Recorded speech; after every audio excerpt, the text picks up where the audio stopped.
अस्सलाम वालेकुम। रमज़ान करीम और हमारी डाइट। मैं ख़ासा ओवरवेट था, अभी भी हूँ।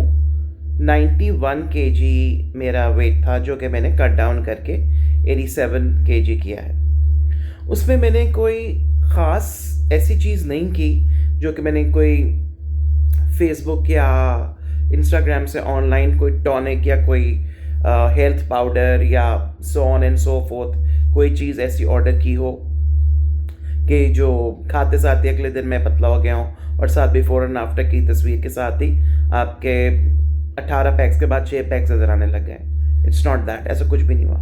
मैंने थोड़ी सी अपनी डाइट बैलेंस की है, वो मैं आपको बता दूँ और आपके साथ शेयर कर लूँ। होता यह है कि सहरी में मैं तकरीबन सोने से पहले यानी नमाज से पहले मैं सहरी कर लेता हूँ अराउंड 2:45 के करीब। अज़ान होती है 5 बजे के बाद। तो सहरी के अंदर मेरा रात का कोई सालन होता है या ऑमलेट होता है, साथ 1 या 1.5 रोटी होती है, दही हो गया, दैट्स इट। पानी, ज़ाहिर बात है, थोड़े वक्फे के साथ वो हो गया। और डेफिनेटली जब रोज़ा बंद होने वाला होता है तो उससे कोई 5-10 मिनट पहले 1 या 2 ग्लास पानी के पी लिए, विटामिन्स ले ली। If you want to have husk isabgol, that is really good, really helps in your fast metabolism. उसके बाद बारी आती है जब हम फजर पढ़ने जाते हैं। मैं फजर पढ़ने जाता हूँ अमूमन मोस्टली मस्जिद। तो घर से मस्जिद तक का रास्ता तकरीबन कोई 1.8 किलोमीटर्स का, आना जाना गुड। आप आए तकरीबन 6 बजे, आप सो गए, फिर उसके बाद आप ज़ोहर के लिए उठे। मेरी क्योंकि लकीली जो है वो नाइट शिफ्ट होती है, तो आई वेक अप फॉर ज़ोहर। उसके बाद फ्रेश होके शाह लेके असर पढ़ी, देन अगेन आपका मगरिब का टाइम हो गया। आपने I just get ready for work. और मगरिब जब हुआ और आपका रोज़ा खोला तो उसमें I am just having dates. उसके बाद पानी पिया, नमाज़ पढ़ी, साथ ही मैंने 1.5-2 रोटी खाने से रोज़ा खोल लिया। डीप फ्राइड शायद ही 2 या 3 या 4 दफ़ा, ज़ाहिर बात है कि घर में पकौड़े या बनते तो आप करते हैं, लेकिन अथ नहीं चुकली मैंने कभी वलीमा समझ के कि नहीं जी मुझे खाना ही है या के बाद बस पाट जाना सारा कुछ, नहीं, ऐसा कुछ भी नहीं। तो उससे मुझे काफ़ी हेल्प किया। एक चीज़ और वो ये है कि लोग, और पहले मैं भी किया करता था, हर मील के साथ चाय पी लेनी। नो, आपके खाने में और चाय में या कोई भी कैफ़ीन वाली जो आप चीज़ लेते हो उसमें 1.5 घंटे का आपको एक कह लीजिए कि गैप देना होता है।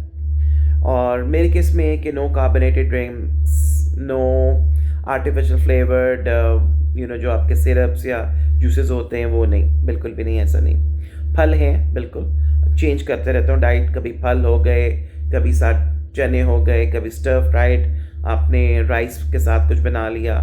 तो आई लाइक कुकिंग, सो मैं अपने हिसाब से कम ऑयल और कम नमक मिर्च वाली जो डाइट है वो मैंने इस बार प्लान की, ज़ाहिर बात है। और मुझे तो उससे काफ़ी अल्लाह का शुक्र है फ़र्क पड़ा है। दूसरी चीज़ ये कि खाने के फ़ौरन बाद मेरी कोशिश ये होती है, वैसे तो टाइम भी नहीं मिलता, कि फ़ौरन इंसान जो है वो लेट जाए। ये एक बहुत बड़ा गुनाह कबीरा होता है कि आपने जो कुछ भी खाया पर आप लेट गए और वो वहीं का वहीं रह गया, वो डाइजेस्ट नहीं हो पाया। Never ever do that. अब आते हैं वर्क प्लेस की तरफ। वर्क प्लेस में जो मेरे ऑफिस का गेट है, गेट से लेके जो मेरी बिल्डिंग है वहाँ तकरीबन को 1.5 किलोमीटर्स की अगेन वॉक होती है। हम वहाँ बिना किसी ट्रांसपोर्ट के जाते हैं, चल के आराम से। उसके बाद अच्छी चीज़ है कि वहाँ कोई एलिवेटर लिफ्ट नहीं है, तो फिर आगे सीढ़ियाँ आती हैं, स्टेयर्स। हम स्टेयरकेस लेके फिर उसके बाद भी go down to the other side, और वहाँ पे हमारा ऑफिस होता है। आना जाना दोनों इस तरह से होता है, तो इसमें भी वॉक हो जाती है। तो इसलिए ये होता है कि अपने आप को, बॉडी को एक्टिवेट रखना बहुत ज़्यादा ज़रूरी होता है। अपने आप को एक्टिवेट रखना बहुत ज़्यादा ज़रूरी होता है। उसका फ़ायदा और दुनिया में किसी को नहीं, आपको ही होगा। बाकी आप जितने मर्जी सिरप्स और जितने मर्जी हर्बल वाटर्स और डिटॉक्सिफायर्स और जो भी चीज़ें, वो आप अगर आपको सूट करते हैं आप ज़रूर करें। मैंने कभी इस चीज़ को ट्राई नहीं किया, सिर्फ एक नेचुरल रेमेडी जो मैं कर रहा था उससे किया, उससे मुझे काफ़ी ज़्यादा फ़र्क पड़ा। इंटरमीडिएट फास्टिंग वैसे भी बहुत ज़्यादा एक अच्छी और इंटरेस्टिंग चीज़ है जो कि इंशाल्लाह ताला मैं चाहूँगा कि मैं इसको कंटिन्यू रखूँ। और रमज़ान में तो अल्लाह ताला ने वैसे मौका दिया होता है आपको कि आप अपने आप को डिटॉक्सिफाई करें, साफ़ सुथरा करें, अपने आप को फिट करें, ताकि फिर आपका एक अच्छा नॉर्मल हेल्दी लाइफस्टाइल हो। सो बाकी तो बस आप मुझसे ज़्यादा समझदार हैं, मुझसे ज़्यादा पढ़े लिखे हैं। Hope you get my point. खुश रहिए, हेल्दी रहिए। Love love.